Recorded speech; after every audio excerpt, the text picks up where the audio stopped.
बद्दल थोडे 2 शब्द बोलू इच्छिते. आंटी खूप असं वाटतं की खूप ओळखीच्या आहेत. आपण आले ना की आंटीला असं थोडी म्हणजे असं दुसरे कसं असं एकदम प्रोफेशनल सारखे वागतात किंवा काय, पण आंटी असे घरासारखे वागतात आणि खूप मनमोकळा स्वभाव आहे. आणि त्यांचे जे मी बघितलं त्यांचं घरचं रुटीन वगैरे ते सगळं मॅनेज करतात ते बघून मला असं वाटलं की आंटी कसं सगळीकडे वेळ देतात आणि आपल्यासाठी पण वेळ काढतात. वरतून त्यांना कॉल पण खूप येतात आणि पूर्ण त्यांचं घर भरलेलं असतं सगळ्या साडी कपड्यांनी.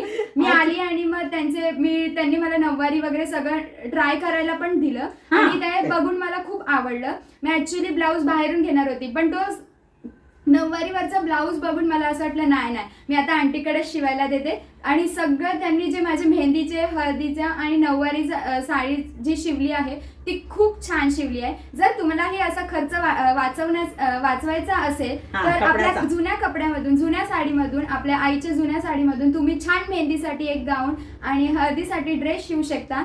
आणि तुम्हाला जर नऊवारी घालताना सुद्धा ही पार्लरवालीकडून वेळ वाचवण्यासाठी तुम्हाला लगेच रेडी व्हायचं असेल, लगेच रेडी टू वेअर साडी ही आंटी खूप छान बनवून देते आणि खूप छान आहे ती, फुगत वगैरे काही नाही. खूप मला खूप खूप खूप आवडली. अरे असं बघणाऱ्यांच्या मध्ये निगेटिव्ह पॉझिटिव्ह दोन्ही असतात. थँक्यू आंटी मला इतकं छान ड्रेस शिवून दिल्याबद्दल. तुम्ही माझं मन खुश करून आणि एवढं विश्वासाने पहिल्यांदा दिलं, एक ट्रायल न करता.